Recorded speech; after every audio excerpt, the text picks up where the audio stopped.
High বন্ধুরা, তোমরা কেমন আছো? আশা করি খুব খুব ভালো আছো। আর আমিও খুব ভালো আছি। আর আমার ঘরোয়া রান্নাঘরে তোমাদের সবাইকে স্বাগত।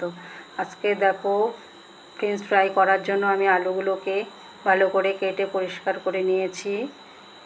তারপরে দেখো, জল ঢেলে দিচ্ছি কড়াইতে আলুগুলোকে সেদ্ধ করার জন্য।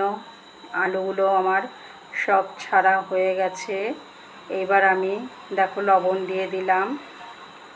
তারপরে আমি 30% মতো সেদ্ধ করে জল ঝরানো গামলার মধ্যে দিয়ে দিলাম। ঢেলে নেওয়া আমার হয়ে গেছে। দেখো, এবার জল ঝরিয়ে ওর গায়ে যে জল লেগে রয়েছে সেটা শুকানোর জন্য আমি টিস্যুর ওপরে ছড়িয়ে দিচ্ছি।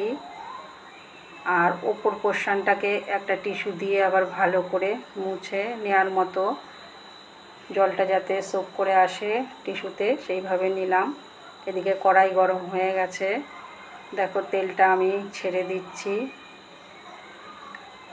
তেলটা আমার দেয়া হয়ে গেল। এদিকে আলুটা রেডি করতে হবে, তার জন্য মিক্সিং বোলের মধ্যে আলুগুলোকে ছেড়ে দিলাম।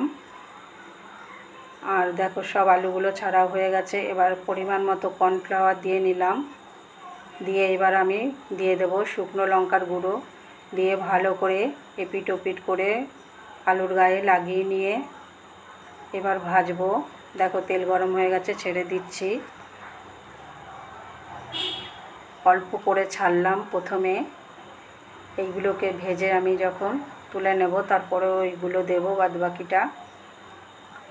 দেখো, আমি খানিকটা ভেজে তুলে নিলাম। পরে আরেকবার দেবো এইগুলো একটু মুচমুচে হওয়ার জন্য।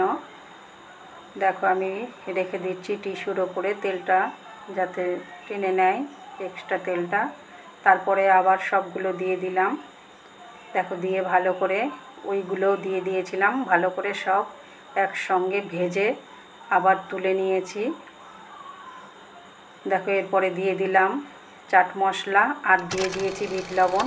কতটা সুন্দর লাগছে, আর খেতেও ঠিক অতটাই ভালো লাগবে।